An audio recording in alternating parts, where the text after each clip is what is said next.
杀亡灵！你不是我的对手！不跑，你已决议。 Pada Renegade Immortal episode 123, pengkhianat Hao Pao muncul dan mencoba membunuh Wang Lin. Ia mengejek Wang Lin, mengatakan bahwa Wang Lin belum pernah melihat 100 juta jiwa.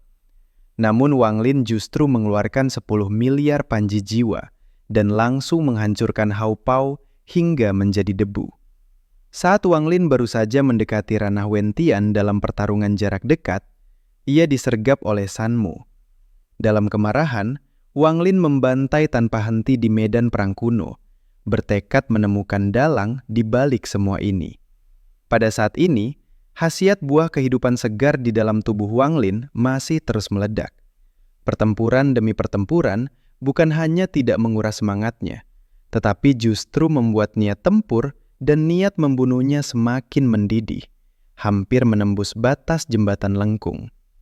Ia berubah menjadi meteor ganas, melintasi gunung 10.000 iblis, melaju penuh tenaga menuju arah yang ditunjukkan oleh batu dewa. Dalam beberapa hari terakhir, berkat nutrisi energi kehidupan bumi, tubuh Wang Lin telah pulih sepenuhnya. Bahkan, didorong oleh kehidupan aneh yang lahir dari pembantaian, ia semakin mendekati kondisi puncak. Sementara itu, di dalam sebuah menara harta di medan perang kuno, sebuah jubah kuno yang kehilangan pelindung lengan berkilau dengan cahaya gelap. Di depan jubah itu berlutut seorang tetua berjubah hitam. Dialah orang yang dulu menyelamatkan Hao Pao. Sebuah indera ilahi yang sangat kuat memerintahkannya untuk menghentikan Wang Lin memasuki medan perang dan menghadiahkannya 3 bagian jubah iblis. Pelindung lengan, pelindung dada, pelindung bahu. Ketiganya terbang keluar dari jubah, berubah menjadi benang hitam, masuk ke dalam tubuh tetua itu, merayap di bawah kulitnya, dan akhirnya membentuk jubah hitam yang menutupi seluruh tubuh, memancarkan aura iblis yang mengguncang langit. Bayangan hitam bertanduk satu muncul dari aura itu, lalu menyusup ke dahi tetua.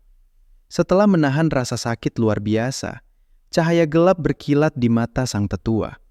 Ia menerima perintah dan pergi. Tetua itu keluar dari menara dan memanggil para Yao Wei di bawah komandonya. Dalam angin iblis yang dingin, muncul seorang wanita berjubah dengan tato di wajahnya, berlutut dengan satu lutut. Kemudian tanah terbelah, dan seorang tetua kurus menyerupai binatang buas merangkak keluar. Di kejauhan, jiwa-jiwa tak terhitung jumlahnya berkumpul membentuk awan hitam. Di bawah awan itu, Hao Pao, pemuda berwajah muram, melangkah perlahan ke depan. 3 Yao Wei telah berkumpul. Pada saat yang sama, Wang Lin telah menembus gunung 10.000 iblis. Di depannya terbentang dataran tandus penuh sisa-sisa kehancuran. Buah kehidupan segar mempertajam seluruh inderanya hingga ke batas ekstrim. Pembantaian menjadi satu-satunya pikiran. Ia menerjang masuk. Namun tanah tiba-tiba memunculkan ribuan duri lumpur. Energi abadi Wang Lin meledak, menghancurkan semua serangan. Yao Wei berbentuk iblis tanah melompat keluar dari bawah tanah dan menatapnya dengan dingin. Wang Lin mengangkat satu jari dan melepaskan cahaya hitam pemusnah. Iblis tanah tertawa sinis. Di belakangnya muncul bayangan raksasa berbentuk kendi yang menelan cahaya hitam itu dalam satu tegukan. Bayangan itu menggeliat, kantungnya pecah, dan cairan busuk berbau menjijikkan menyembur keluar.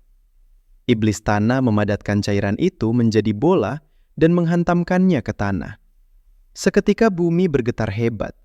Cairan itu menyembur dari retakan tanah dan membentuk dinding melingkar, menutup rapat ke arah Wang Lin, berniat menjebaknya di dalam bola maut.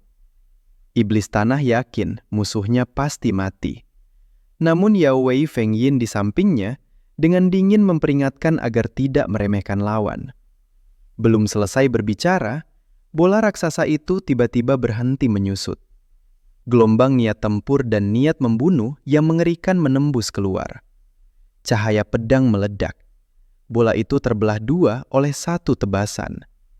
Pedang siang, 3 bilah sabit hitam, senjata meraung di udara. Rambut panjang berkibar, mata merah menyala. Wang Lin melangkah keluar. Tatapannya membuat hati iblis tanah bergetar. Feng Yin berubah menjadi angin dan menghilang. Sabit hitam lenyap ke dalam kehampaan, suara benturan padat terdengar di udara. Iblis tanah kembali mengaktifkan jurusnya. Namun Wang Lin melangkah di udara dan saat bayangan itu muncul lagi, ia menariknya keluar secara paksa dengan aura pembantaian, lalu menghancurkannya dengan satu genggaman di kehampaan. Ledakan itu memaksa Feng Yin menampakkan diri. Wajahnya pucat. Bayangan hancur, iblis tanah memuntahkan darah. Jari pemusnah Wang Lin kembali menembus tubuhnya. Feng Yin berubah menjadi angin pedang dan menyerang dari belakang.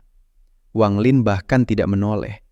Dengan satu tebasan balik, luka muncul di wajah Feng Yin. Secara naluriah, Wang Lin mendorong telapak tangannya ke depan. Sebuah telapak raksasa yang dipenuhi niat pembantaian menghantam tubuh Feng Yin. Ia meledak menjadi kabut darah. Angin dingin bertiup.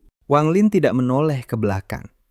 Di tanah, serpihan daging dan senjata para Yao Wei berserakan. Sementara Wang Lin terus melangkah menuju kedalaman dataran.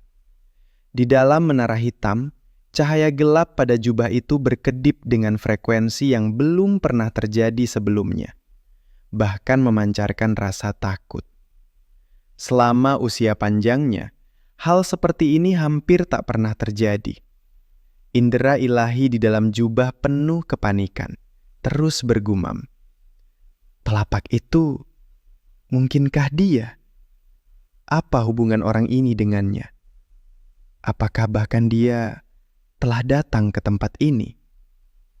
Ia menyadari, meski telapak Wang Lin belum sempurna, namun 7 bagian kemiripannya dengan jurus orang itu tidak dapat disangkal.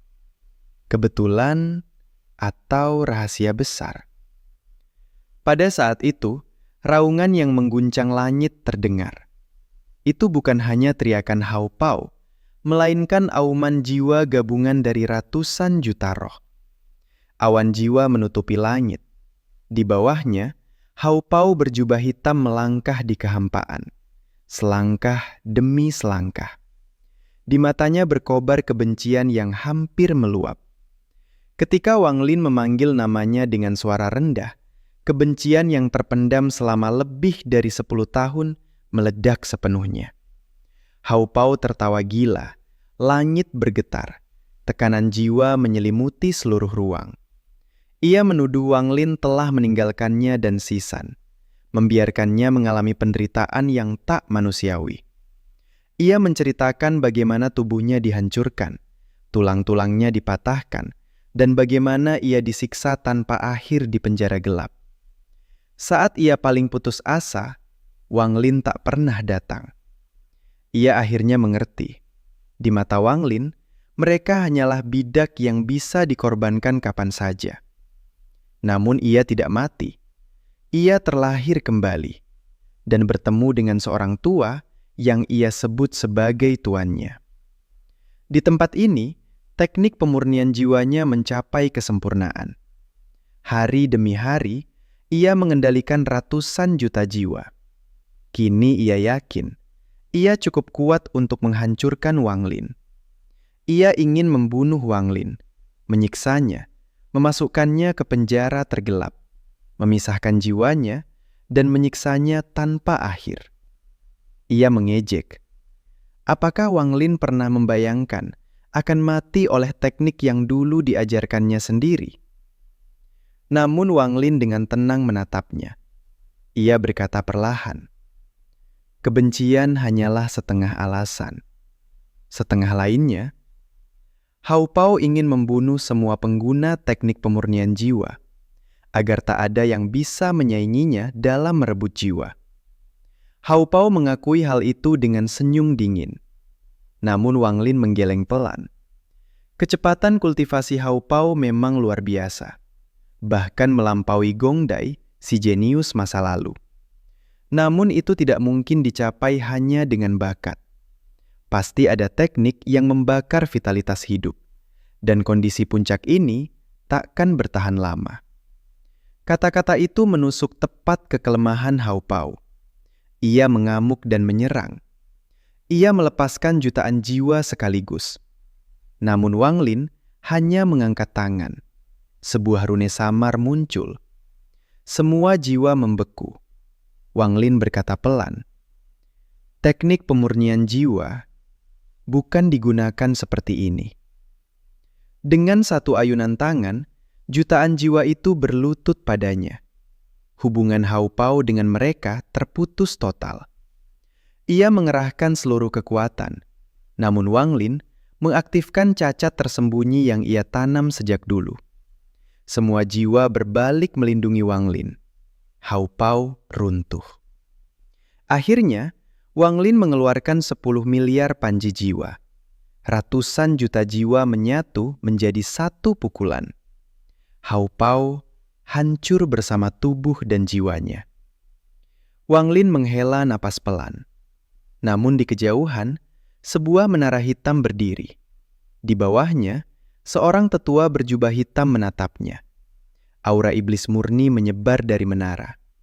Wang Lin menyadari, musuh sejati akhirnya muncul.